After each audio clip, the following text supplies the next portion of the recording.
Today, we dive into the heartwarming and ingenious world of my grandma, who, every April, implemented a series of rituals and habits that not only saved her money, but also enriched our family's life in ways that went beyond the financial.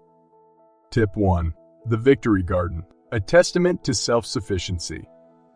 Every April, my grandma would break ground on her Victory Garden, a tradition stemming from wartime efforts to support the home front. This wasn't just about saving money on groceries. It was about reconnecting with the earth, understanding the cycles of life, and taking pride in self-sufficiency. Her garden was a vibrant mix of vegetables, herbs, and flowers, each chosen for their utility and beauty. This endeavor taught us patience, care, and the satisfaction of harvesting our own food, embedding in us a deep appreciation for nature's bounty. Tip 2. Spring clean and sell. Decluttering with purpose. The ritual of spring cleaning in my grandma's house was always about more than just tidying up. It was an opportunity to reassess what we truly needed. Items that no longer served us were collected, cleaned, and prepared for sale at local garage sales or consignment shops. This process was not just a means to earn extra cash, but a lesson in letting go, in understanding the fluid nature of possessions, and in the joy of finding new homes for our once loved items. It emphasized the value of minimalism and the freedom it brings. Tip 3. Homemade cleaning supplies. Back to basics. My grandma's distrust of commercial cleaning agents led her back to the basics, concocting her own cleaning supplies from household staples like vinegar, baking soda, and lemon. This practice was a stand against the chemical-laden products that filled store shelves, a nod to the gentler ways of the past, and a significantly cheaper alternative to store-bought cleaners. Making these supplies became a family activity, blending science, tradition, and practicality into an essential household habit. Tip 4. Wardrobe swap parties, community and sustainability in fashion. Instead of succumbing to the allure of fast fashion, Grandma initiated wardrobe swap parties among her circle. These gatherings were a celebration of style without the expense, allowing us to refresh our wardrobes, share stories, and strengthen bonds within our community. It was a practical response to the wastefulness of consumerism, showcasing her belief in the value of shared resources and the joy of giving. Tip 5. Collecting rainwater, harnessing nature's gift. The use of rain barrels was a simple yet profound act of resourcefulness. My grandma viewed rainwater as a gift from nature, too precious to be wasted. Collecting it for use in watering the garden and plants was her way of honoring this resource, reducing our water bill and teaching us the importance of conservation. It was a practical lesson in living more harmoniously with the environment. Tip 6. Dye home repairs, the empowerment of self-reliance. April was the month my grandma dedicated to home repairs, a task she approached with enthusiasm and an ingenuity. From fixing leaky taps to tightening loose hinges, she tackled each job with a can-do attitude, refusing to let the lack of professional skills deter her. This self-reliance was empowering, demonstrating that with a bit of research and perseverance, we could address many of our own problems, saving money and growing in capability and confidence. Tip 7. Batch cooking, the art of preparation. Utilizing the abundance from her garden, my grandma spent parts of April batch cooking.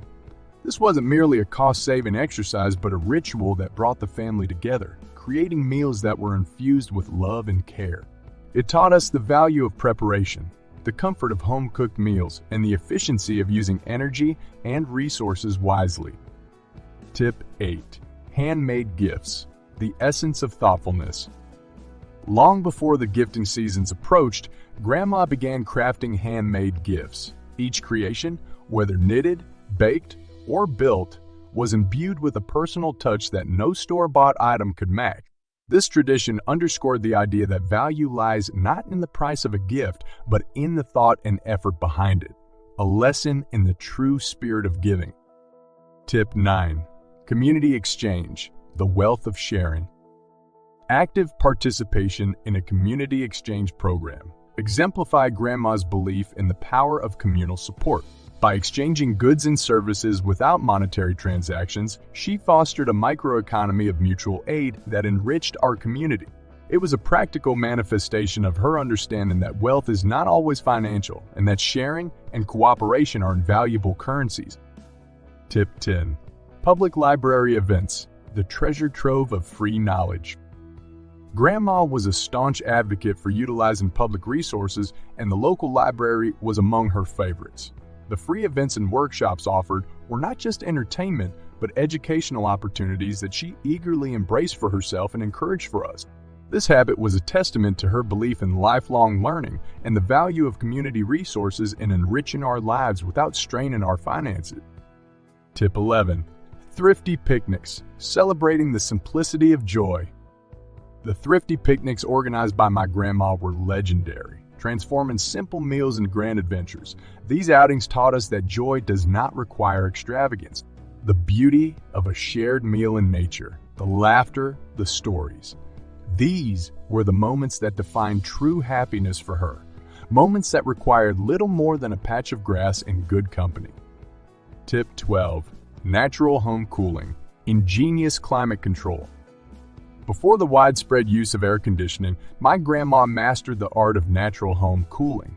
Her methods were simple yet effective, utilizing cross-ventilation, shading, and the timing of opening and closing windows to maintain a comfortable indoor climate. This approach was not only cost-effective, but also a gentle reminder of the times when living in sync with nature's rhythms was the norm. Tip 13. Canning season beginnings, preserving the bounty. April marked the start of canning season, a time when my grandma would begin preserving the early bounties of her garden. This practice was a bridge between the seasons, ensuring that the flavors and nutrients of fresh produce could be enjoyed year-round. It was a labor of love and foresight, teaching us the importance of preparation and the satisfaction of self-reliance. Tip 14. Energy Audits, a quest for efficiency. The annual energy audit conducted by my grandma every April was her way of staying ahead of unnecessary expenses. She scrutinized every aspect of our home's energy use, from appliances to insulation, seeking ways to improve efficiency and reduce costs. This proactive approach highlighted her understanding that stewardship of resources extends beyond the personal, touching on broader issues of environmental impact and sustainability. Tip 15. Foraging walks, nature's pantry. Our foraging walks were an adventure into nature's pantry. Under my grandma's guidance, we learned to identify edible plants and herbs, adding a wild harvest to our diet. This practice was not only a lesson in botany and nutrition, but also a deeper education on the respect and appreciation for the natural world, and the abundance it offers to those willing to learn its secrets. Tip 16. Barter for babysitting, community care. The bartering system for babysitting services was my grandma's answer to the occasional need for childcare. By trading babysitting duties with other families, she created a network of trust and mutual support that exemplified her belief in the strength of community. It was a practical solution that underscored the value of interconnectedness and collective care. Tip 17. Hand wash laundry, the ritual of cleanliness. April's mild weather was perfect for my grandma's preference for hand washing delicate items and smaller laundry loads. This practice, while labor-intensive, was her way of extending the life of clothing and reducing the use of energy-intensive appliances. It was a lesson in the value of manual labor and the satisfaction derived from a task thoroughly and personally completed. Tip 18. Seasonal public transport, the adventure of transit. With the arrival of spring, my grandma embraced the use of seasonal public transport deals, viewing them as both a cost-saving measure and an adventure. The bus journeys were opportunities to observe the changing city, engage with fellow citizens, and demonstrate that mobility did not require personal vehicles. It was a practical lesson in utilizing public resources and a subtle nudge towards more sustainable living practices. Tip 19. Refurbish outdoor furniture, renewal and transformation. Instead of buying new outdoor furniture for the spring, my grandma would refurbish what we had. A fresh coat of paint or new cushions could transform worn items into beautiful, functional pieces. This habit was a lesson in the value of seeing potential in the old and the satisfaction of breathing new life into well-loved objects. Tip 20. Homemade natural remedies, the healing power of nature.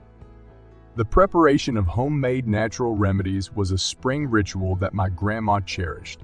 From concocting herbal teas to creating salves from garden-grown plants, she believed in the healing power of nature. This practice was not just about saving money on over-the-counter medicines. It was a deeper commitment to living in harmony with the natural world, trusting in its ability to heal and nurture us. These detailed insights into my grandma's April rituals reveal a profound understanding of living well within one's means. Her practices, rich with the wisdom of frugality, sustainability, and community, remind us that true wealth is not measured by what we own, but by the quality of our lives and the impact we have on those around us. In sharing these lessons, we pay tribute to the timeless wisdom of previous generations, inviting you to weave these practices into the fabric of your own life.